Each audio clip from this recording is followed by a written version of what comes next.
Welcome to The Planet Forward with Preetha. Conversations for a greener future. The place where we ignite discussions and uncover innovations driving us towards sustainability. Every episode, join your host Preetha as we explore the stories, ideas, and pioneers making a real difference in our world. Get ready to be inspired, learn, and be a part of the change that propels us forward to a greener tomorrow.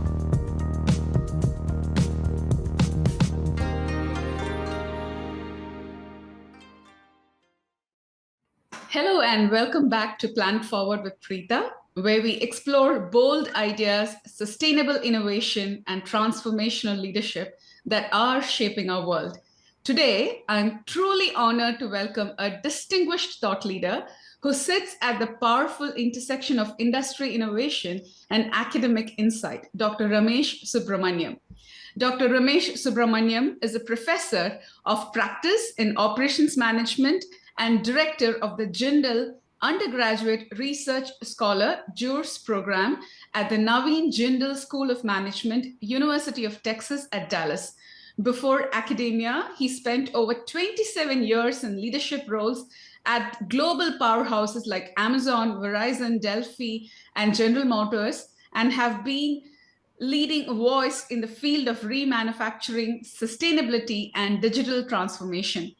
He is a sought after keynote speaker and advisor to international institutions and a pioneering force behind standards for remanufacturing, whether it's guiding students, advising corporations, or influencing policy. Dr. Subramaniam is driving impact on all fronts. So let's dive into a conversation that blends innovation, sustainability, and real world wisdom.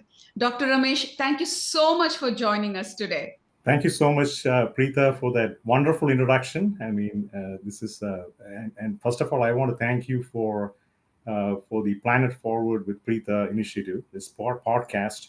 I see that with many of my students today who are actually getting into podcast as well at the University of Texas at Dallas. And I encourage them to do those podcasts. We have started a podcast for our ASCM student forum, where students That's are wonderful. That's amazing. yeah. So Because that's the way for them to also connect with fellow, leaders or students around the world who are doing similar work. That's wonderful.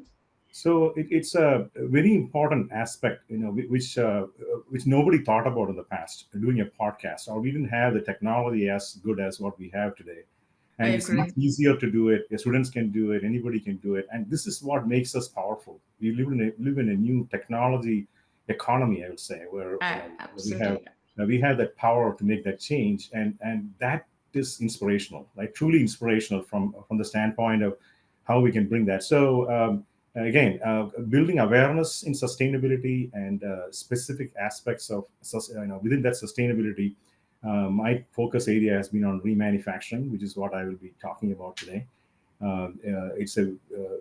There is so much of awareness that has to be built among people, and I will talk through that as you walk through those questions, and you Yeah, have. absolutely. So let's dive in. I'm really looking forward to hearing all the wisdom that you have. So, the first question I really want to focus on is start from your personal journey and your insight into industries, right? So, first question I want to ask you is because you had such amazing career in corporate America and then you went into academia. So, I want to ask, so let's start at the beginning. How did your journey into remanufacturing and sustainability begin? What drew you into the space after decades in traditional industry roles? That's a great question. In fact, I was not looking for it. Let me put it that way. I was working as a product line manager for Delphi Steering Systems in Okay. Saginaw, and we were involved with prototype operations. So I was pretty much running a manufacturing plant, building products and applying lean practices and so on.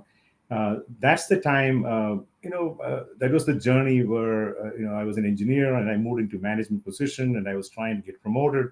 And I saw this opportunity with the Delphi aftermarket division. Okay. Okay. So that was to run the global program management office. And so I Wonderful. applied for it and I was selected. And when I moved to Troy, Michigan, where the headquarters was located, I figured out that remanufacturing was a big business practice, which they were starting to launch in a big way, right? So Okay. keep in mind that the automotive industry. So when I talk remanufacturing, for the benefit of the audience, I should say a few words about it Absolutely. Yes, definitely. I in think terms of that. what it is before we get into the details of it. So remanufacturing is very different from other circular practices like recycling, or you hear about reprocessing from the medical industry, or you hear Yeah. about refurbishment, right? Yes. There are multiple circular practices which you can see around, but remanufacturing is distinct, and the reason for that is it is making a product as good as new. When you You're go, not changing the form of it, like, recycling or anything. You're completely making the product as good as new. yeah, so let me give you an example. Like, so let's say the aftermarket where I was talking about, that in that space, you actually provide service parts for customers. Okay, service. Okay. So when your car goes down, you want an engine control module to be replaced, you take it to the dealership, and the dealership will be, let's say your ECM is not working, engine control. Okay. So then what the dealership is going to do is to look for original OEM part, like from the original equipment manufacturer, Yeah. like Delphi or somebody who is our Borgwarn or Bosch. There are many suppliers who provide that part, or they can provide a remanufactured part, which is as good as new and which is 30 to 40% cheaper. Okay, Oh, okay. So it's and good for the customer also. Okay. of course, big time, right? Big Cost time. Yeah. price wise is lower, and the process through which it is remanufactured makes it as good as new with a warranty which is equal to or better than a new product. Wow. So it has a warranty. It's much cost effective. Yeah, And, again, it directly is correlated to sustainability, right? You're absolutely. making, so, oh, wow, that is wonderful. Yeah. So what happens is you take that engine control module product and you don't actually grind it down to raw materials like metal. Okay. You save the energy that you put into that product by replacing parts. You disassemble the product, replace it. For example, if you have a casting machine casting sitting in it, you will Okay. retain that casting. You are not going to grind it down to powder and put something else in it, right? So you've saved a lot of energy that has been added to the part, which saves 85% of the energy for remanufacturing. So you're not actually losing that. So, and then it saves money for the customer, and it's as good as new. I mean, even cosmetics are repaired. For example, I used to work for the telecom industry. So we used to do Okay. cell phones, and we used to remanufacture them, and even we will take care of cosmetics on the display and buff it. Oh, so it actually looks as a brand new telephone, right? You look at any remanufactured product, whether it's automotive, aerospace, or furniture industry. Globally, it's about $150 billion industry, Industry. Okay. and US is in the forefront. It's probably 50% of it comes from the US in terms of MROs for aerospace, automotive, furniture, off-duty, heavy equipment, stuff like that. So there's so many different products we have in that space. So it's a very, very powerful, circular practice which can be employed by OEMs. So I just want to introduce that. So let me stop there for so that people understand. So material recycling is that way different than product. We call it product recycling because actually the Okay. product itself is getting recycled Yeah. with the energy stored in it, right? So that is the difference which you see with the other practices. So that is what I saw with Delphi, where I got engaged with it, and the business line executive at that time told me, "Hey, you go in, and we have an issue with electronic product line. Okay. We are not getting enough throughput through that process." So my background was manufacturing and lean practices. So he said, "Why don't you go and?" I was also the divisional lean change agent. So he said, Okay. "Why don't you go and figure this process out in Indiana, and let's increase the throughput for those products?" Okay, because Okay. what is the advantage of increasing the throughput for a company like Delphi is that your warranty cost goes down because you're using 40% cheaper parts for Parts. your Okay. for your spare parts. You're not using new products. You're actually you're providing cheaper, which is as good as new. So OEMs will buy it. It's good for ESG. Everybody benefits from it, Everybody, exactly. And right? it's cheaper to the customer as well, and Yes. cheaper to the retailer as well. Okay. Right. Let me ask you this question. I mean, this is a great point too. When I was in India, as my dad had a car when I was in my college, when I was going through that, and I used to take the car for repair, right? The workshop technician actually used to say like, "Hey, we have to rebore the engine. We have to do things to this part." So he'll repair it, right? So many times I used to ask the question.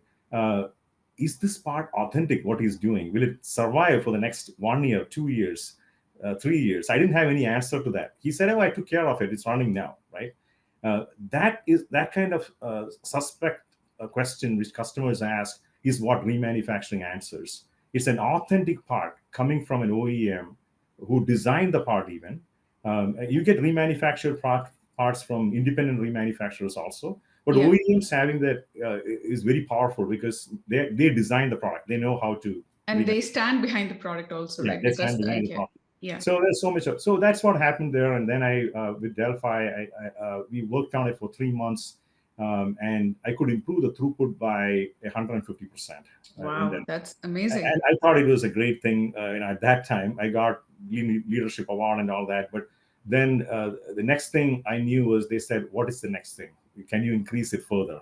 And I said, and diving into that process, I also figured out that we were not doing certain things correctly. One of the things we were not doing it right was from a strategic perspective, we were not designing products for remanufacturing. So I talked about this engine control module, which was, as an example. So, for example, that particular product was welded together.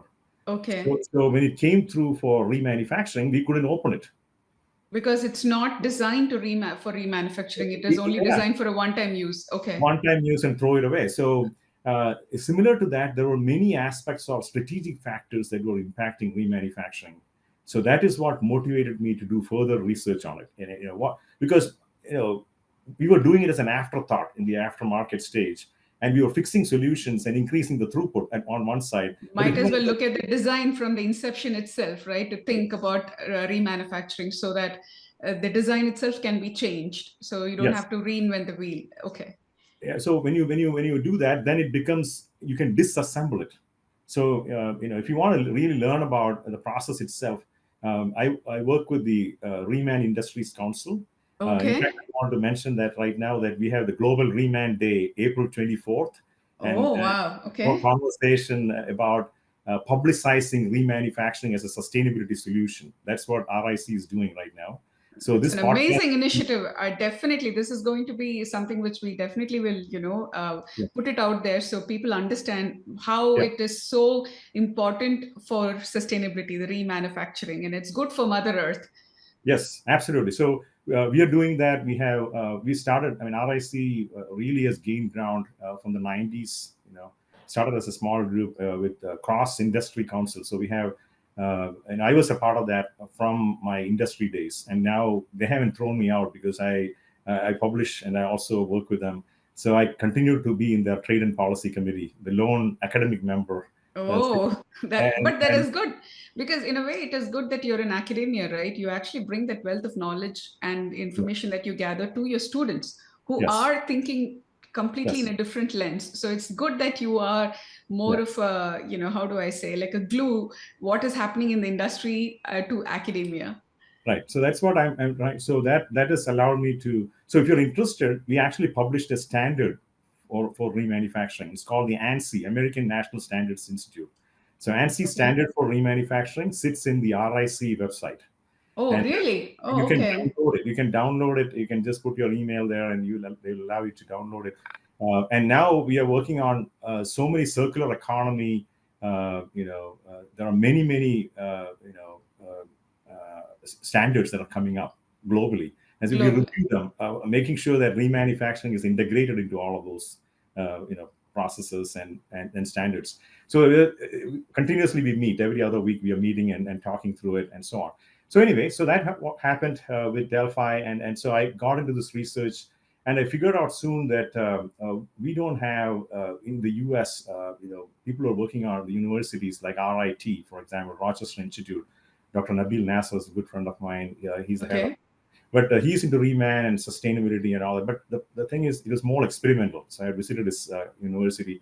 So I was doing more on the strategy side. So that is how I ended up with Erasmus University in Rotterdam, in Netherlands, and I started working with some professors there, and finally, what happened was it became a doctoral dissertation. Right? I mean, so my doctoral dissertation was on remanufacturing.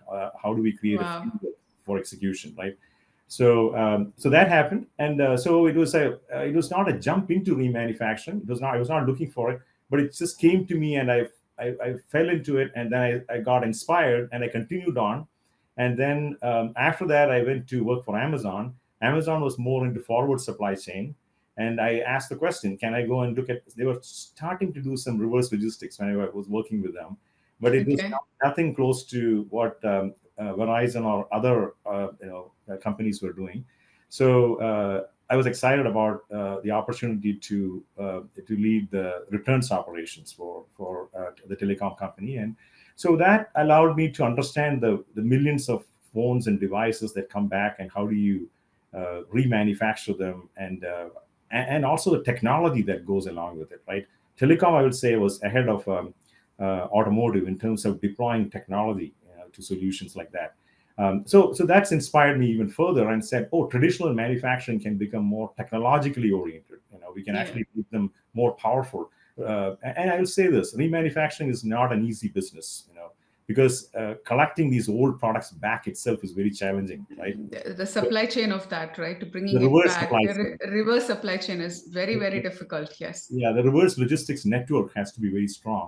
So in the industry, what we used to find was that the president of the company will go and make an announcement about a product being launched, a reman product being launched, and find that the cores or the return products are called cores in remanufacturing. Okay. So those cores are not available to remanufacture. If you don't have the cores, you don't have a remanufacturing business. So you have to incentivize the customers to return the cores. So how did you do that? What was the solution to incentivize the customer so that they think about sending it back to the Yeah. manufacturer? That's a great question, because that's where you bring in core charges. So basically, there's charge that is built into the product when you sell it to customers. So when they return the product back, they get paid. The dealership can ship it back, and dealership will get paid by the OEM. There's a core charge for every product which is going to be remanufactured.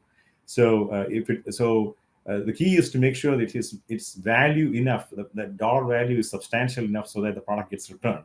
If it's a small value, people throw it away. So it has to be Substantially, of good value for them to value actually, for it. yeah. So those are challenges where we saw issues, but overall, I would say U.S. Has seen the opportunity as a financial.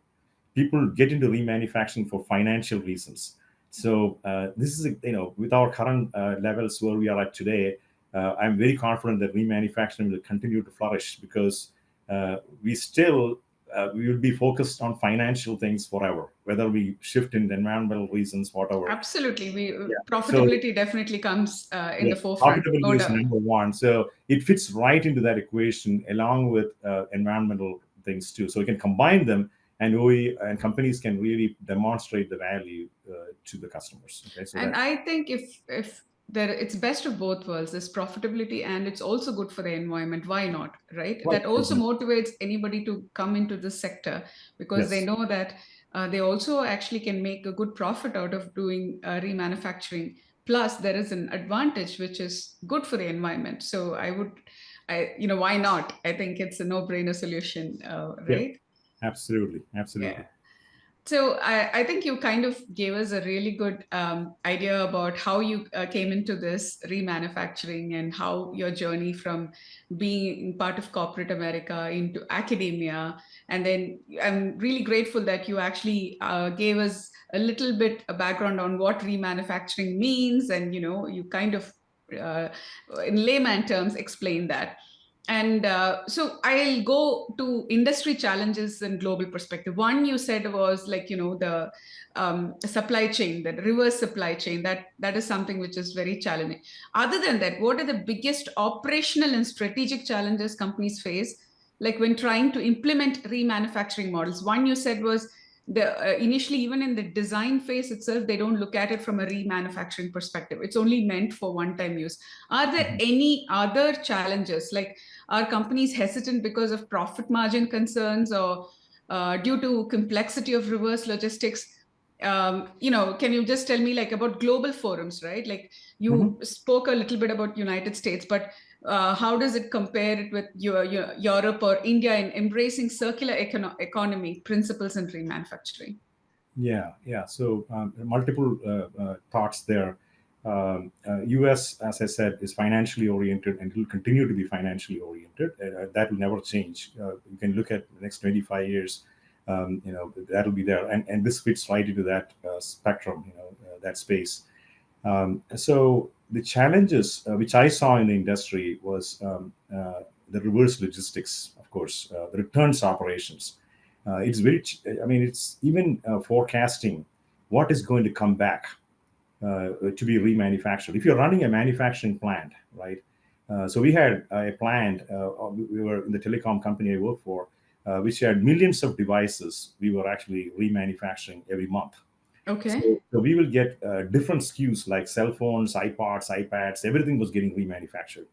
So if I am in a manufacturing plant, I would like to know how many of certain types of products are going to come in on a certain day. Forecasting that is kind of difficult in that space because you don't know how many customers are going to return certain types of products. And then I don't know what type of issues the core has, right? The quality of the core. Yeah, you don't know unless you actually hold it in your hands. You don't know, what's the quality of the You have to product. test it. You have to test it. You have to open the device and look at it. Exactly. Yeah. If you take a cell phone, for example, here, this is the cell phone. The Yeah. smartphone, somebody might have dropped the phone in water, and then the whole thing is, the water has crept inside the PCBs and it's completely damaged when you open it. So such products, it's really difficult to remanufacture, or it can be customer abused, right? Those are kind of issues we see. Absolutely. Yes. So what happens in the returns process is that there's quite a bit of yield issues that happen at every stage. So when the Okay. products hit, let's say 1,000 phones come to retail stores in the country, right?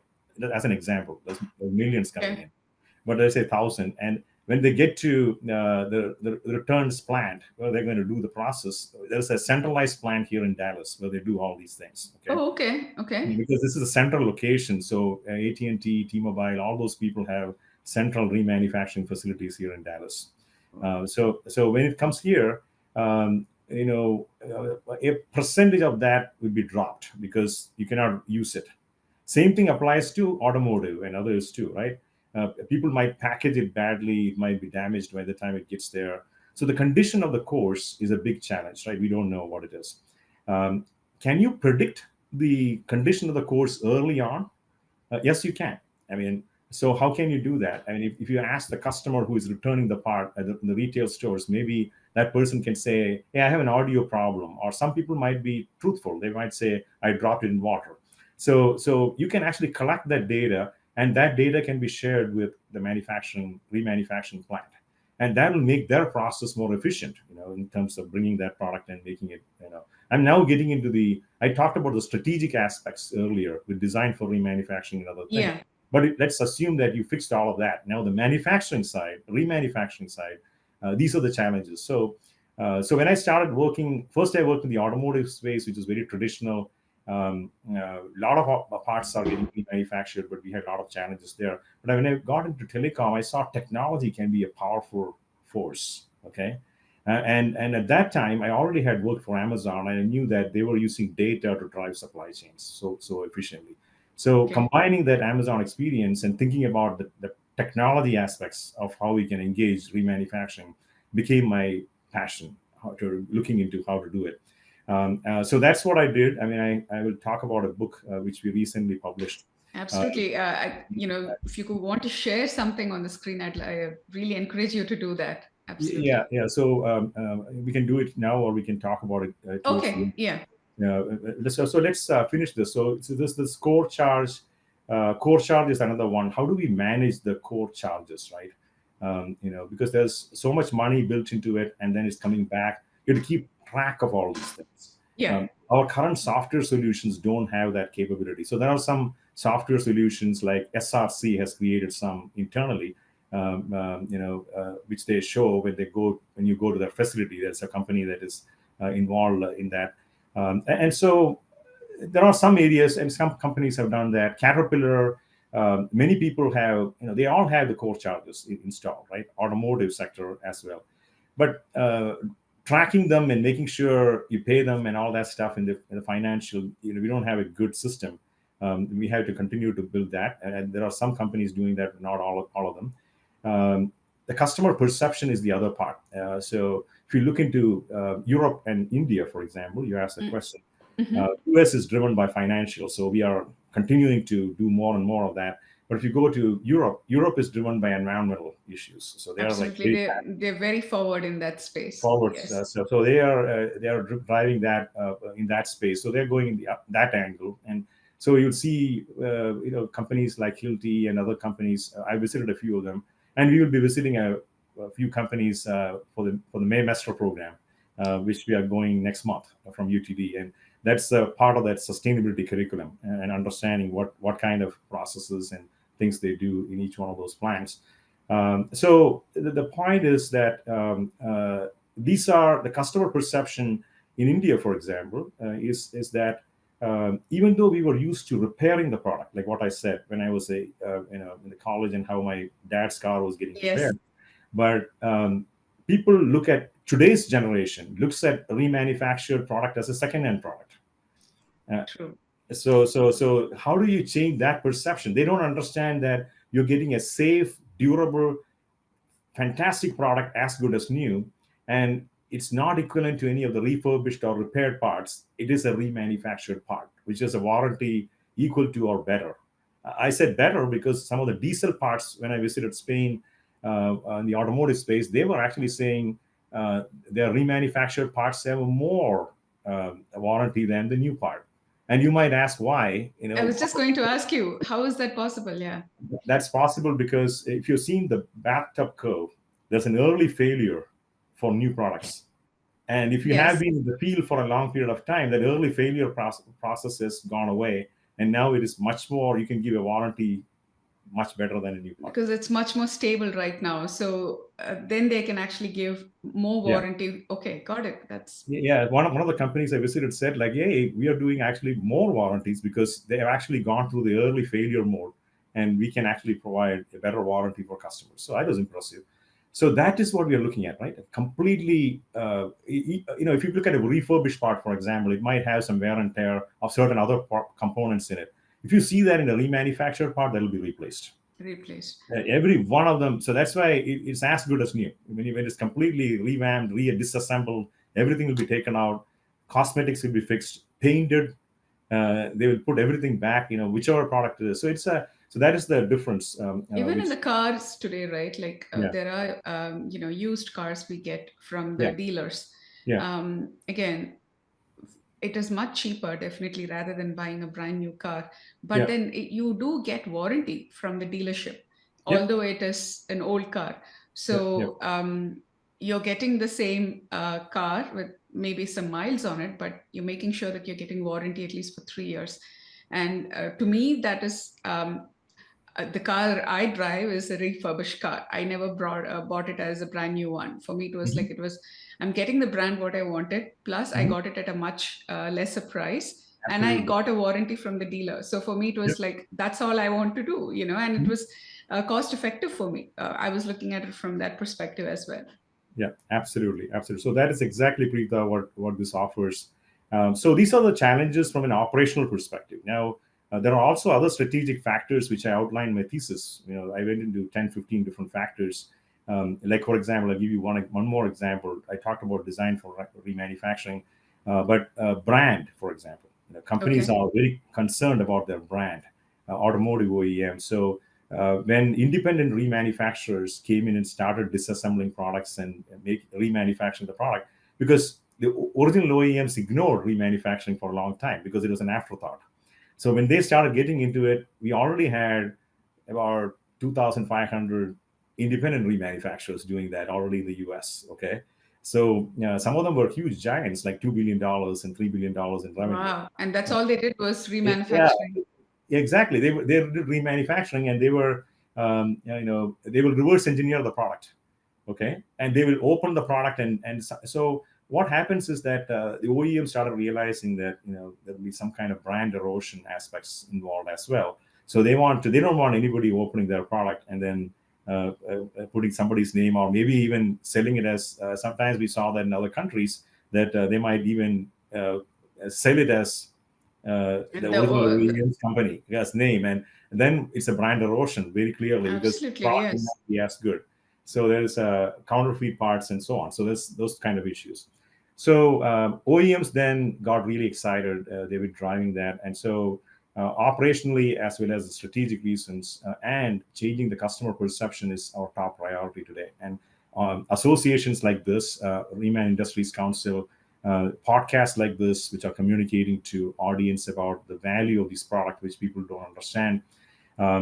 APRA has been around, which is the Automotive Parts Reman Association. That has been around for a long period of time. I have many friends who work there, and that has been driving also many of these things. Like they have webinars and other things they constantly do. I've done at least two webinars for RIC to talk about standards and other things, and you can see that in the RIC website when you go there as well. Definitely. I will include that as a link when I'm publishing this podcast so Okay. that people who are listening to the podcast understands that there are more resources that they can tap into to learn more about this subject. Yeah, they have RIC has got a resource section. They have webinars, standards. We're constantly looking at how to get it to customers, right? So that is a constant effort from. So there's a passionate group of people from all industries who are working towards it, right? Whether it's furniture industry. So when I was a consultant, after I worked for all this telecom and Amazon and all that, I worked as a management consultant for about 5 years, and I worked Wow. extensively with many companies deploying Reman practices. Right, I will and they were you can there was the German company I worked with. They were trying to expand into the revenue base and so on. So everybody wanted to do this, and they didn't know who to work with, how to deploy the channels for their sales, how to improve the process internally, many aspects. Right, so there's a whole lot of things companies can do, and technology, as I said earlier, is very powerful. And nowadays, you can bring a whole lot of improvements, and that is what I've written in my book. Okay, I think especially now with the advent of AI, right? Mhm. Things are like technology is quantum leaping these days. It's not that's the rate at which the change is coming into the industry. So I Yeah. think you rightfully said with all this at the disposal, this can be more powerful now. Remanufacturing can be more powerful. Yeah, I mean it's a hidden gem, I will say, the technology aspects, because first of all, Reman itself was an afterthought. Now Reman has gained a forefront. A lot of people are looking at it. I mean, even though we have to still build awareness, in many globally countries have to Yeah. be made aware. Like we talked about India, and publications are coming out academically as well, and people are talking about certain case studies and what companies are doing with that. And so I think it's getting more and more better, I will say, as we go forward. Um, COVID was an interesting thing where technology really took a leap forward. Absolutely. It kind, that was the backbone, right? How the Yeah. industries functioned and the world moved and kept going is only because of technology. And that kind of opened a totally different lens in which corporates around the world was operating, that people can be more productive even they work from home, not necessarily they need to physically come into the office. Right. And if you look at the post-COVID reports and trends that happened, was like actually companies really benefited quite a bit from a productive perspective. They actually made lots of profit because Yeah. people working from home were more comfortable, and because they could take care of different other aspects of their personal life as well, but ensure that they are more productive working from home. And technology kind of showed a lot of things during COVID. I think that was like the tipping point in which the technology went into a quantum leap. At least that's how I look at it. Absolutely. Yeah, major shifts there, and yeah, so that's about industry challenges. We very happy to be in that RIC group. I'm still actively engaged with them. Very nice. I'm working with standards. I was the chair of their trade and policy committee when I was in the industry. We did work on the standards, ANSI standard. We actually launched the standard. And reason we launched the standard was because the definition of remanufacturing was not clearly understood by the industry. Okay. Industry. Yeah, because when we gathered the industry executives from telecom, from automotive, from furniture, all of these people, big executives came in together, and we said, what does remanufacturing mean for you? What does that mean? And then suddenly, medical devices guys would say it's called reprocessing in our industry. This is what we do there. So there was no any clear definition No across clear the industry. definition. Okay. Yeah, no clear. So that is actually a hindrance or a barrier for remanufacturing to flourish if we don't have a definition of it. Because everybody have their own different versions of it, like you said, right? Mhm. Whatever was applicable for that particular industry, they kind of, had their own version. If there is no standardization, then you cannot scale it at all. Exactly, the scaling became a problem. So the ANSI standard was a definition of what remanufacturing is. These are the things you do to a reman product, unlike a recycled product or a refurbished product, or a repaired product or a reprocessed product. So you have to really show that distinct difference, and then you can actually certify to that standard. So that's the next level of quality certifications, right? So that is, if you have a standard, you can certify to it. Exactly. It's just like how food also, right? When you say organic food, when there is a label as USDA organic certified, the consumer is confident. They know that this particular product has gone through the threshold, making sure it is actually authentic organic food, and you buy it. So like you said, right, when you have standardization, you can have the certification and some kind of proof that this is indeed a quality product. And so, the consumer is at ease when they actually purchase that product. So I think that was awesome. You gave a wonderful, detailed explanation on what the challenges are. So next, I want to pivot to technology data in the future. I know several times you've alluded into why technology is the game changer for this space, especially in remanufacturing. So I want to go a little deep dive into it. Like, according to you, what kind of role is digital transformation playing in solving these challenges? Like, can you share some examples of how technology like blockchain or AI is helping track ESG metrics or trace returns? And then I also want to definitely bring, this is something which I'm a little selfish here. I want you to also bring the sustainability competition that you're facilitating between IIT Chennai and Mumbai and the UTD students. How are young minds innovating in this space? Okay. I'll first answer the technology side. Yeah. So I talked about how I got inspired about technology as I moved through Amazon. Amazon was definitely in the forefront of supply chain technology, right? So they are really good at tracking products. So I was the head of supply chain for their Amazon business, which was really putting together in a forward supply chain. So I was not in the reverse supply chain. Reverse supply chain. Okay. But the technology they used for forward supply chain was pretty damn powerful, right? So it was all internal. They were not looking at other commercial software or anything. But it really helped us to know real time what is going on with a product, right? When a customer clicks on our website, what product we wanted to look, they want to buy, and so we can actually forecast the demand for that product, so that's an important aspect, so that companies will not be able to function if you don't know what is going to be expected, right? So I think data and analytics is playing a huge part there, right? Because they're looking at every click of the customer to see what is their patterns in which they're, buying, and based on that, they take the data and they do the analysis to see, okay, there is a trend. You can see a trend for these kind of products, and then how do you, ensure that that's stocked so that there is stock them and keep their inventory to manage. So those are the kind of things I started seeing myself, and I was experiencing it. And when I came to the telecom world, I saw that they were pretty good with on the return side, because they were actually, that is one of the exciting things I was always looking at. How do we take the comments and other things which customers make when they return a product in the store and communicate that to the reman centers, and they actually know what is coming at them, so they can be prepared for remanufacturing that part.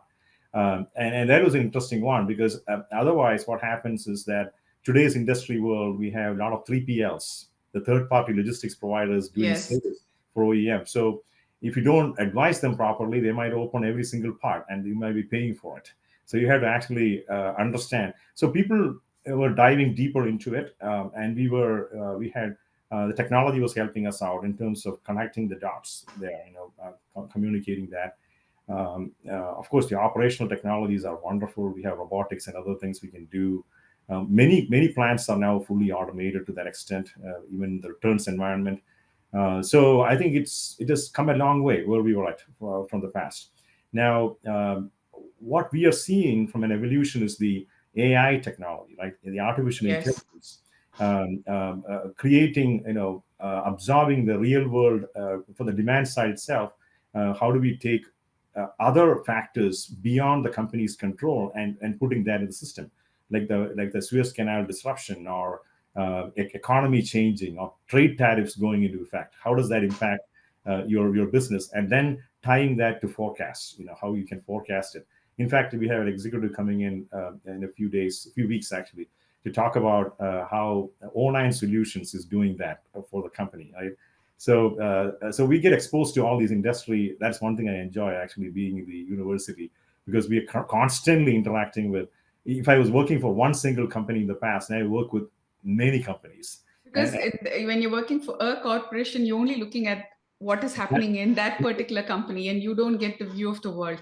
But being at the university, right, like you rightfully said, the yeah. kind of people who come to university to share their ideas, you get to know exactly what is happening on a day-to-day basis. And thanks to people like yourself, industry mentors who can actually bring in and mentor the students as well, which is really helping.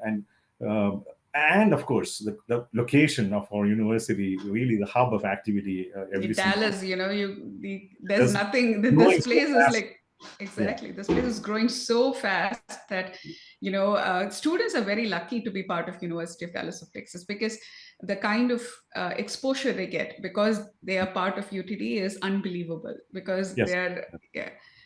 So So we touched on AI and so such things, solutions. So we actually ran a solution last year with a company called Tada, which is a software solutions company. We got students engaged, and we were helping a health resources company to put something together. And it was amazing for students to see what kind of data can be brought in, and even the data, how good it is. Even Amazon, when they started collecting the e-commerce data, they were not in great shape in the 90s. They were bad. So if you have bad data, you're going to make bad decisions. So you have to absolutely. clean up the data, right? So I think that's what they saw. They saw, oh, we can get this kind of data fields, and then you can put an API and kind of crawl into multiple ERP systems, Exactly. yeah, Yes. the stakeholders of all of these systems, and they can. So I remember having a meeting with the students after we had the meeting with Tada and the Texas Health Sources and everything, and they came and said, "Hey, professor, this is so exciting! All this data is coming together now. We can actually look at what is possible, and that synergy of thinking, right? Oh, I have all this data now available. What can I do with it?" Which was not even possible in the past, right? I mean, we never had those solutions. So that is the AI side of it, and how we are bringing some of these aspects together and thinking through it. Blockchain is actually adding the authenticity part, which you already talked about for Verification for everything. exactly And everything. and I told you about the parts that were going into my dad's vehicle. My mechanic was putting You were it. asking that question: is it How do authentic I or not? know? Is it So good? Yeah. blockchain So is that, answering that question for you right now, to ensure that you can look yeah, at the traceability, that it is indeed authentic, it has certification, and exactly. who was the one who actually re-engineered it or remanufactured it. So you have all the data right in front of you, and blockchain is helping you look at it. Yeah, exactly. So that has become very powerful. We have so blockchain is, so if you look at the surveys, industry surveys, and everything comparatively, why are people choosing AI or blockchain? We have done some many surveys with the industry, and what we see in the remanufacturing space is 3D printing. 3D printing, Yes. additive manufacturing. Those are things that are being applied today, right? AI and blockchain applied in the forward supply chain, but not as much in the reverse supply chain. Reverse supply chain. So we have to integrate that. So if somebody is looking for innovative entrepreneurial activities, here you go. Then these are opportunities.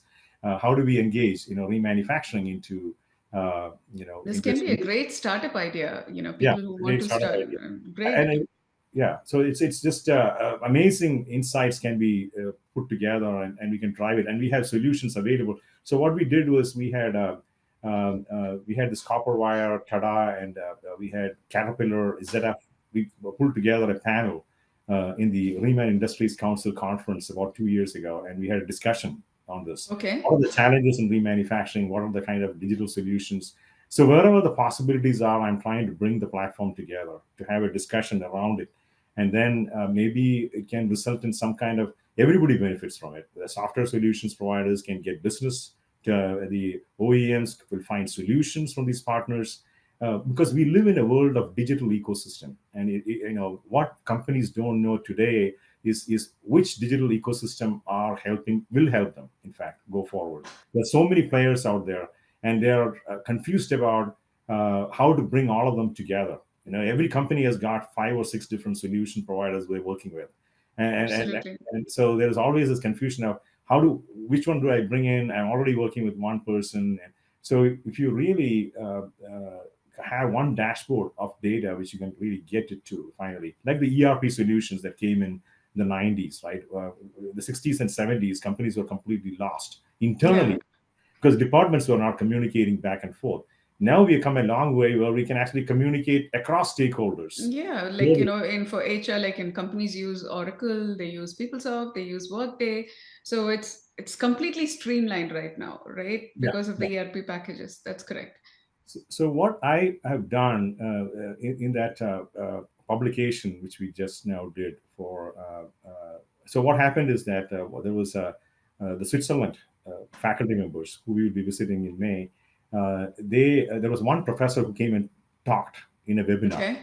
I was listening to that. He was talking about sustainable logistics. That was his topic. So he was like, wow, deep diving into that. And so I was listening to it, and I had a few questions. So I reached out to him and said, Andre, please, let's have a conversation on this. And so once we connected, we knew that we would be great friends because we were going back and forth, and he was excited, and he knew that what I was working on. So we became close research friends. So when they were planning to launch a book in circular economy, and this book actually is about how can companies, we have actually added a lot of use cases into it. Okay. And how can companies get into this new circular economy? So that is the idea behind this book. It's like a blueprint. Maybe now I can share the Absolutely. screen. Please go ahead. I really would like for the audience to know more about this book and how it can be beneficial for anybody who wants to start a business in remanufacturing also, right? It's more like a blueprint on what can be done. So this is the book we have published actually last month. Okay. So it really talks about circular economy, the next level of company success. Okay. So we are looking at a comprehensive study on how to create value and improve operational excellence through circularity. Okay. So that is the whole idea here. Very nice. Is it available on Amazon now? It is available from Springer. I don't think it just got launched just last month, so it is not. Okay, I'd like to, if there is any link that we can put when we are publishing, so that our audience can know about this book and they really want to go and buy that. I'd be more than happy to include that as well. Yeah. So let me see if I can bring. Here we go. So this is the circular economy. Springer has got it, the link, right? Okay. So you can. So for me, I can download it because I have access through University of Texas at Dallas. Okay. But there is a whole lot of information. It has got table of contents, what people have written. So, for example, I wrote the digital transformation of remanufacturing, right?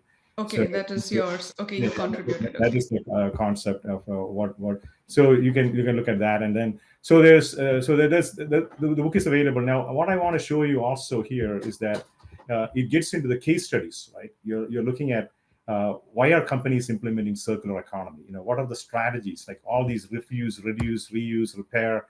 the authors they all have expertise in each one of these segments, So and all they're the talking data about, behind it. Okay. yeah, data supported. What are the drivers for engaging with a specific strategy? For example, remanufacturing is right here, realizing cost savings, as I said, right? Yes. Or maybe the other thing I liked is the innovation aspects, competitiveness through innovation. So why is that innovation important? Because when you're constrained and like you work with a product design for remanufacturing and you start working with it, it's very innovative. It's not very open. You can add whatever material you want. When designers get challenged, they're going to become more innovative Yes. as to what solutions they can provide.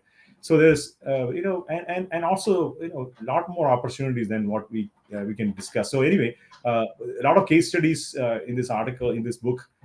It gets into enablers for, like, what kind of enablers are there for example here, technological know-how in-house. This is an important one for remanufacturing, right? It is a we are talking about additive manufacturing, 3D printing. We are talking about augmented reality, and AI and blockchain. Blockchain and all. So all that is there. Okay. Yeah, That case yeah, studies are also there. Okay. correct. Case studies, and then we surveyed about 350 surveys, participants who participated. Look at this. Why are Wow. companies implementing circular economy? And again, this is Europe focused. Okay, there's quite a bit of European connection here. But my article has got specifically. I mean, I've got in the U.S. and other. United States. Okay. This Yeah, is okay. yeah. So here, this particular one, I think they were very European centric. Company image was an important factor, reduction of waste, sales, and so on, right? So So the this, company image is taking precedence, yeah, and then company the image. reduction of waste. Okay. Yeah. So that's then also looking at what are the impacts on manufacturing cost.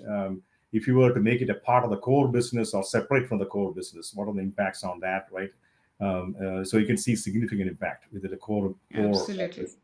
and same thing with sales and profits. So I think it really shows a lot of value with specific companies that has actually jumped into this opportunity. So Okay, they so that's made it as part of the core business rather than another third party, company doing a specific remanufacturing, like you rightfully said, right? Their brand also gets impacted. okay. So excellent. So anyway, so that is what is going on with the circular economy book.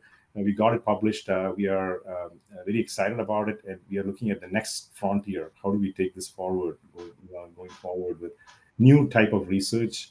And UTD is in the forefront of AI. I can say that confidently now because we are doing so many things within the campus today. That's awesome. That's amazing. We will be like an AI university in the next few years, at the forefront. That's Sustainability is right behind it, but AI has taken a huge step forward in terms of forward. curriculum, case studies, tools which students should engage themselves with. So there's so many things we're putting together. I think it's important that students actually get engaged with those aspects. Absolutely. That is the path forward. We have to accept it. I think we all have gone past the denial mode. There was this denial mode, and then now it is like, embrace it. That's going to be part of our day-to-day life. The way I look at it is like, 25 years ago when iPhone was first introduced, Mhm. there was this hesitation, right? Like people were so used to the old phone, and when you have something like a smartphone like iPhone, adoption was like little hesitancy was there.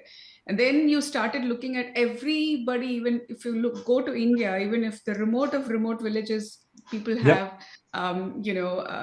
a phone with smartphone. a smartphone, and that has changed the way they operate. Their life has changed completely. And then when social media took over, such as Instagram and Facebook, there was this section of the crowd saying that, social media influences there. People are, of course, with anything happening good, there's also a negative aspect of it. No doubt, we've got to accept it. But if I look at it on the other side, I'm looking at so many small scale industries which are flourishing just because of social media in India. Women are able to, start a small industry based at home, and they're able to sell their products on Instagram and make a livelihood. It's changed the way they're looking. People are making money on vlogging, and these are housewives. They're literally using this platform to become something in their life, right? So I'm looking at the positive. Of course, there's a negative to everything. So AI is also the next thing, right? Of course, there is going to be a lot of negative aspects to it. How people use it for the good or for the bad, it's always there. But I'm looking at it from like how it's going to benefit the current generation. The way they are going to live their life in future is going to be completely different than what we've lived the life thus far. At least that's how I look at it. So it's like that. I look at it from the positive sense. It's all good. It's One more thing I want to add to that is I always think about it when we have seen the internet come to life back in the 90s. yes, Amazon capitalized that, and then now we see AI and blockchain and everything emerging in the space, along with the hardware, which has really become more powerful as well. absolutely. So one thing which is at play right now in the digital ecosystem space is the synergy coming from all of these technologies put together. Put together, yes. IoT, sensors have become much cheaper, so you can track all of those things. So many things have come together, and there are so many innovative solutions you can develop. You are not actually constrained by technology anymore. Technology Anymore. has opened up so much about. So I think for the young generation coming into the field, you can pick any domain, right? It doesn't matter which domain you actually walk into. And you can look at integration of technologies and integration of various technologies, and you can actually be an entrepreneur setting up different solutions in different space, and which we never had that opportunity, or we were not handed over that kind of a that is what this generation has got. I mean, on Yeah, the and I would consider they're very lucky yes, to be born in this generation where they have so much of opportunities, plethora of opportunities, like you said, right? They yeah. don't necessarily have to be in the service industry, go work for an organization. The canvas is blank. They can actually create something, and be an entrepreneur and build solutions that's going to be for the betterment of this world. So I feel they're the luckiest generation, I would say. I would say they are very lucky, but at the same time, working with students, I see some challenges too. So the smartest ones I work with right now, which are, they are Yes, very, very super smart. They have all these opportunities that are coming at them at high speed. You can go to internships, you can actually get to work on projects, you can research grants and other things, and everything's coming. So now, what I see is the younger generation has to be committed. You see, that old traditional feeling of a when you work with a professor or a company, you got to be committed. I see a little bit of loose ends there, which people have to, because otherwise what will happen is the relationship matters. Okay, I keep telling students that it doesn't matter what you get the opportunity wise, but if you break relationships, that's going to come and bite you for a long time. And AI cannot replace relationships. These are the things relationships which where are human being cannot be replaced. And I think this generation needs to understand that we cannot completely be behind technology. That you feel that you don't need human interaction. right. Those things will still exist, and that's how the world is going to work. So when you get all these different opportunities, which you are actually stressed on, Preeta, I think you had to be, once you commit to an opportunity, whether it's internship or you have a project you're working on, you have to complete it. You cannot Absolutely. halfway through say, "Oh, I got this other thing. I'm going to leave now." Right? I sometimes see that kind of thing happening. When you burn bridges, that's not good. I mean, it's It's going to not right at all. Because, see, in the long run, even if you want to work in an industry, in this day and age, when the market is really, really tough right now because yeah, of the yeah, yeah. unemployment rate is high, and all the uncertainties. This day and age, for anybody to land a job in any corporate America, a company, you have to ensure that you have somebody there as a sponsor who's able to pass your resume. It's very, very difficult today, and that is something I am telling my own children also. Make sure that you have good relationships, and ensure that you're following through, because having those relationships, that network is the one which is going to open doors for you. And if you burn bridges and you think that's not required, my skill set is going to take, absolutely, your skill set is very, very very needed. But to get your foot in the door, you need a relationship, you need to network. And having that kind of, commitment to what you said is extremely important. Yeah, absolutely, absolutely, very much so, very much so. I think, um, I think that students are getting it. Especially if students who are coming in as freshmen, we have one-on-one meetings and everything, and I sometimes we discuss all these things, and they get it because they don't know many times. They just don't understand. And even the relationship building process of communicating with professors, they just don't know how to communicate. Yeah. So we had to guide them through the process, and once they do that, the responses they get, they feel that am I? Is he saying negative things or positive things? And so you're in an exploratory stage at that moment, and so I think both sides, faculty and students, has to build their relationship.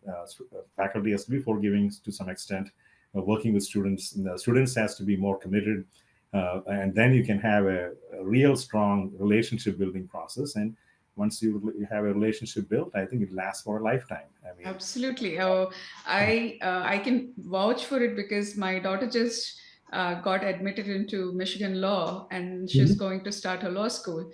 And Yeah, I University of Michigan, Ann Arbor. yes, Oh, my fantastic! I know that I've seen the building. I mean, I used to yeah. live. So. So she's going to go to law school there, and I saw the recommendations what her her professors at her undergrad Indiana University was like. Mhm. The moment she sent an email asking, because you need a lot of reference Yep. letters from your professors in order to go into Mhm. such a prestigious institution, every single one of them were like coming more than forward to do it for her.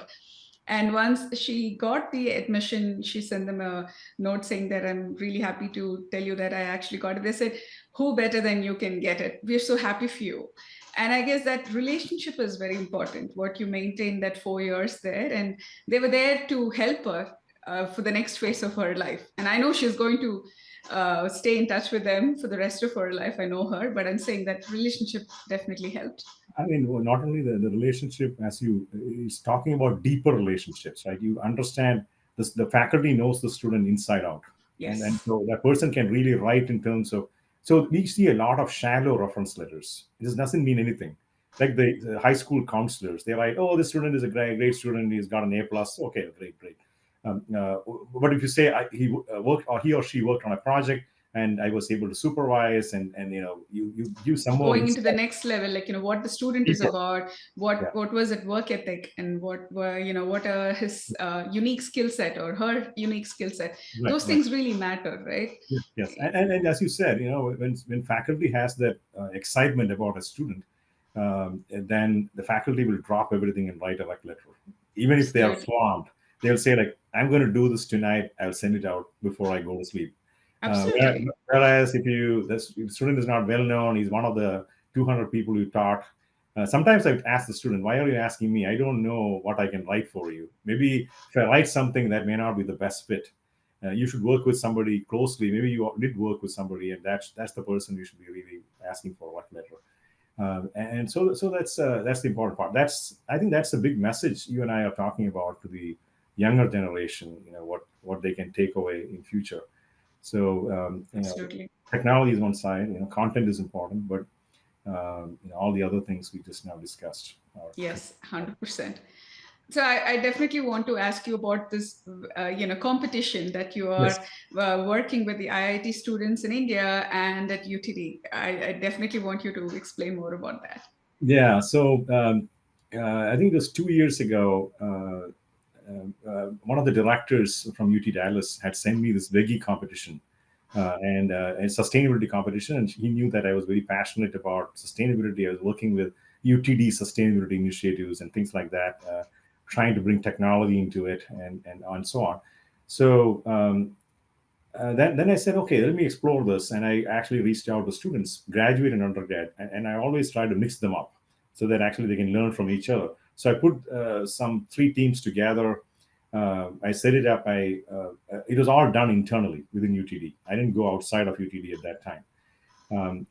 And but I did one more thing though. I started saying, uh, when we get deep dive into a circular economy project, you need interdisciplinary students sitting in there. So I reached out to geosciences and I said, do you have students in sustainability we can bring? So I have some good professors who are very supportive. So they handed over a bunch of students. So we mixed them up, right? Grad students, So undergrad, it was like a mix of different, disciplines. disciplines. Okay. Yeah.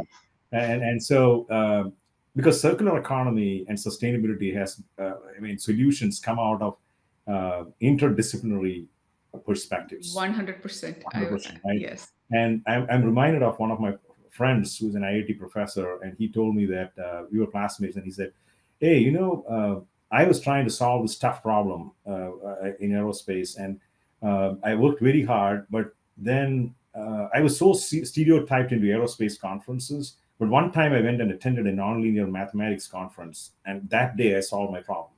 And that told me the story of how important interdisciplinary perspectives are. Perspectives are, yes. Solution, So don't close your, just like how we tell our students, go for conferences, sit in there, see what you can benefit from it. Same thing applies to faculty. If I close my eyes on something going on with geosciences or computer science, or maybe I should just go and sit there for one day. How much am I going to lose? Not much. You'll Maybe I actually get great ideas, right? What you can actually bring to yeah, JSON. You never know, right, right? Exactly. right. So I think we are like opening up significantly. In my research program, we have opened it up for other students to join the research program from other schools. So Oh, wow. now in my JERS program, we have computer science, mechanical engineering students sitting in there. So we have widened the opportunity. Oh, that is wonderful. Yeah. So we are doing that, and so such initiatives are critically important, right, to solving this problem. Otherwise, um, uh, we will not get to solutions very quickly. So that's very critical. Yeah. So about this competition, Oh, the competition. Let me finish that. So the competition was interesting. We got the students engaged, and I didn't know that it actually exceeded my expectations, frankly. that's So I wonderful. put this team together. They went to bat with 58 other universities who were selected. And out of the 58, Ashay was the one who actually qualified for the semifinal round. And amazing. I mean, students actually worked hard, produced They did a phenomenal job. phenomenal Yes. job, and they qualified in the top 15 universities in the country, right? I And mean, that for the first time the university is even participating to be, participating. So that I is was an like, amazing feat, I would say. yeah. So that is what inspires us as faculty. Now we are saying, now I am going to bat for it. Now I was in the dean's office asking for funding. I need to go and do this and that, and I have enough thing in my hand to ask for it too. I'm saying I put this together. This thing is working. And then I was at IIT Madras, that December, and I went and met with some of the professors, the heads of research park, and also I gave a talk in the Department of Management Studies. And so I asked the professor, "Hey, can you just share some students for this competition? We'd like to compete." And she said, "I'm going to connect you with the director of sustainability, and he has got students who." And I just tell you the truth, when we announced this through their platform, we got, I think, 30 applications, 35 students Wow, that's applied. amazing. Yeah, participate. So we went through a selection process and identifying. I called a few of them and talked to them. Took a lot of time and effort, but finally we pulled them together, and that's what we did. And some of the students are fantastic students. I mean, they are actually working with the fellows. They've been in Washington D.C. Already here in the U.S. and working. So that's what we did this time around. So the Wiki competition this time it's funded by UTD, and Yeah, that's and amazing. yeah, so we didn't stop it, even though the other competition we couldn't go forward. We continued with UTD support, and I hope that such interdisciplinary competitions, and in this case, we have actually branched out of UTD into IITs as well. And next time, I have other universities in India who are asked for, because I gave a talk at Symbiosis in Pune.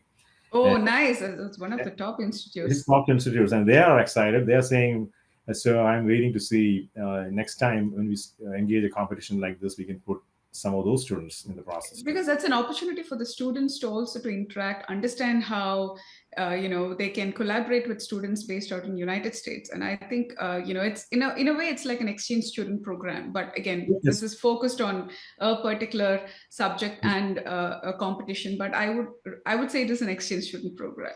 Yeah, it is an exchange, and they learn from each other too. I mean, Yeah. I remember when we put the veggie competition meeting together, I told them, "Hey, you don't have to join because you guys at 3 o'clock at night in India." That's what I told the IIT students. We will tell you what is going on. We have to do this because people are not available. Uh, Guess what? Everybody joined from IITs. 3 o'clock. The And you're commitment is. talking about IIT students, the amount of hard work they might have done in order for them to get an admission, they would have worked hard 24 hours a day, I mean, it's not only working hard, the commitment is very strong too. Yeah, They're like, very I'm going strong. to do whatever it takes to be a part of this Part competition. of this competition. That shows the dedication and how much value they have. Right. So thank you for giving that insight. So I have a final question for you. And, you gave about your background and you spoke about remanufacturing, industry challenges, how technology plays. And then you also spoke a little bit about how the student mindset should be in this technology advanced era that we all are living. And we touched about the competition as well. So putting all this together, I want to ask about the leadership, academia, and legacy. I'm just trying to bring all that together. So as someone who's led major initiatives both in the boardroom and the classroom, what advice do you give young professionals who want to build careers that are both impactful and future ready? And you also mentioned that you've created webinars, mentored global students such as students in IIT and in the future at Symbiosis Institute in Pune. So, and work with institutions across continents. What keeps you inspired? What is your magic formula, I should ask? I mean, as a faculty, I mean, we are all. There's no other title to a person like me. I mean, you can look at any professors. They might have other titles because they're running programs and other things. But end of the day, you're a faculty who's teaching a student, and faculty members enjoy. And I've talked with many of my friends and colleagues. They enjoy when the student is passionate about the topic of research, or whatever they're working on. And so, first advice to students is before you talk to a faculty member, read their research topic or whatever they're working on. Make sure you understand them and be inquisitive and be able to communicate. Blindly going in there may not be the best way to do Best it. option. Best option. So that is one way to build a relationship, and that has happened to me. And I had a student who came to me a few years ago, and she was so brilliant, and she read all my papers, and she was giving me ideas how to take it forward. And I was like, I'm going to sit with her 3 hours a week, and we're going to create. And we published a journal paper before she graduated as an undergrad. Wow, that's amazing. Yeah, she So was. the child did a lot of homework, and she knew exactly what she was, coming to you for, and Yes. she ensured that she got that knowledge back from you. That's So amazing. it is a lot of skills together, right? You're passionate about a topic. You're not just talking about it. You're really demonstrating that you can Yes. actually, and so such people are the ones who create relationships. And I would say students have that capability, but they should focus on that one topic. Don't distract, like what I said earlier. Focus on one thing, get it done. If you sign up for something, complete it. Don't walk. Commitment is very important. Important. And then continue to problem solve in this new digital age. Learn all the AI tools and other things. What is out there? The university is really well prepped. In terms of whether it's Copilot or Coursera, they're throwing all kinds of tools at the students' disposal. And faculty is also bringing in case studies and other things. Industry collaborations are happening. So engage through student clubs, because student clubs are becoming very powerful because industries are walking into the space, and cross-disciplinary things are going on in that area as well. Even the ASEM student club, we have students from computer science and other schools coming in. Wow, So that's it's not amazing. the supply chain. It used to be a supply chain club. We had completely changed. It's a facelift going on. So everything is interdisciplinary now. Why bring in so that's the vision, interdisciplinary, taking courses. In fact, I had a little bit of that mindset even when I was in the grad school. I was ready to explore. I took an AI class from computer science when I was a grad student, That's and amazing. You just wanted to learn about that, right? I was like, people are talking about it. These guys, when I talk to these friends, they are talking computer science, AI, and then I went and took a class from civil engineering on technical communications. And people are like, "Are you an idiot to do that? What is that going to do for you?" I said, "Technical communications are so critically important, and this professor is teaching that class. I would like to know what it is all about." And I think I learned a lot from that class, because they used to ask us to make presentations and critique us, and our peers were all critiquing And us. you're learning a totally different skill set also, right? And Exactly. that, see, my son is going to UTD and he's in the business school, and Mhm. he just took this semester, he took a class on screenplay. Yeah, he is into he was just very interested in filmmaking, and he Mm. said, I never get an opportunity to learn about the actual aspect of filmmaking Mhm. in rest of my student life, so I might as well do it right now. And he enjoyed it so much, and even today he was telling me about a particular paper that he submitted. He said, I enjoyed this class so much. So I just asked him, so next semester what are you going to take? He said, no, I think I'll go back to my main thing, business, because I want to focus on that. But I enjoyed what I just wanted to experiment and see, and I'm glad I did that, because he made tons of friends and he loved the professor, and he was very excited. So I think you should have that mindset of exploration as well, Oh, to what you oh, said. absolutely. Exploration. And some of them may not fit. I made some mistakes too. I took a computer architecture class. That's the time I knew that I should never be in computer science. And that was Sometimes a you wrong. learn that that is not something that you Yeah. enjoy. I didn't even complete the class. I dropped it after a month because I found that this is too much for me. I don't want to deal with this, because students were like hyping me up on different things, and then so it's okay. I mean, I didn't lose anything. I just went there and explored it. AI was a great class. I learned about a lot of different mathematics involved in AI and other things. So being open is very important. Being flexible is important for the new generation, because and continuing to learn new things, right? You're going after, we're going to be, and I keep telling my students that you guys are in a completely different world, like not like what when we all graduated. You don't even know the day you graduate, you're going to continue to learn because there's something else going to come in, You have and to be a lifelong learner. That should be the mindset. yeah, Back in the day when we graduated, we were all like, okay, we got the degree, now it is to get into a job, a stable job, and there was things expected of us. But now it is like you have to be a continuous learner. You need to upgrade yourself, update yourself to whatever is happening around you, because the change is going at a very fast pace, and you have yes, to keep up with that. exact point. Yeah, Yeah, that's exactly the point. Yes. yeah. So I think. I definitely want to, say I enjoyed having this conversation with you. I'm like looking at the time and I'm like, oh, wow, it's way past 60 minutes, but I was thoroughly enjoying the conversation that we had today. So, as closing script, I really want to thank you so much, Dr. Subramoniam, for sharing your insights, wisdom, and vision with us today. It's incredibly inspiring to see how your work bridges industry, academia, and global policy, and how remanufacturing is not just a sustainability solution, but a powerful business and innovation strategy. So, as final words, do you have anything to say before we sign off for today? First of all, I want to say thank you to you, Preeta. You are such an amazing, speaker, an inspirational mentor for our students, Thank you so much. providing It's an honor.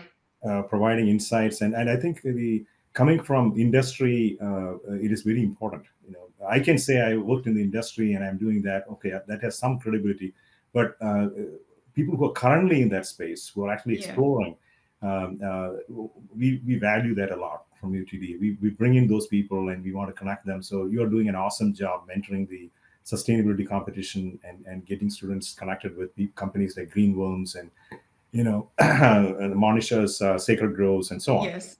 So very, very thankful to you. And again, I want to emphasize our Global Reman Day, which is on April 24th from the Reman Industries Council.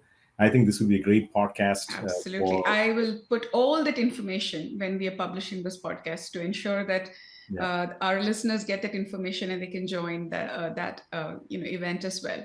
And this is exactly what we are doing from RIC2. We have actually reached out to all our global participants, and many people who have been a part of this council have moved into other countries like India and other places, and they are creating ecosystems like this. Wonderful. So you can network, and larger audience will get to know about this. Yeah, and it provides a very powerful group that really transforms, and we all become change agents in our process to sustainable solutions. So, and we are not alone. I can tell you that. I was at IIT Madras, and IIT was like, those guys are doing phenomenal things. Solving problems. So that is my final thing. I mean, getting into these solutions, using this to spread awareness, and using this platform especially to build cohesive, inspirational, innovative opportunities to communicate and spread the message to the audience. And that way they can actually reach out, they can connect with the right people, and they can be the change agents for future. Thank you so much. So to our listeners, if today's conversation sparked new ideas or changed the way you think about circular economies, be sure to share this episode. Follow us for more transformative conversations. And remember, the future is not just something we step into, it's something we build together. Until next time, stay curious and keep moving planet forward.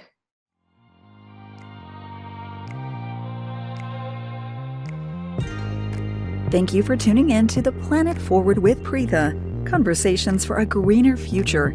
Together, we're exploring the innovations and stories that inspire us to think and act for a sustainable world. If you're inspired by today's conversation and want to be part of this journey toward a greener future, make sure to subscribe to our podcast on your favorite platform. By subscribing, you'll never miss an episode filled with groundbreaking ideas and actionable solutions. Let's continue to make a difference, one episode at a time. I'm Preetha, reminding you to make every day count for our planet. Until next time, keep moving the planet forward.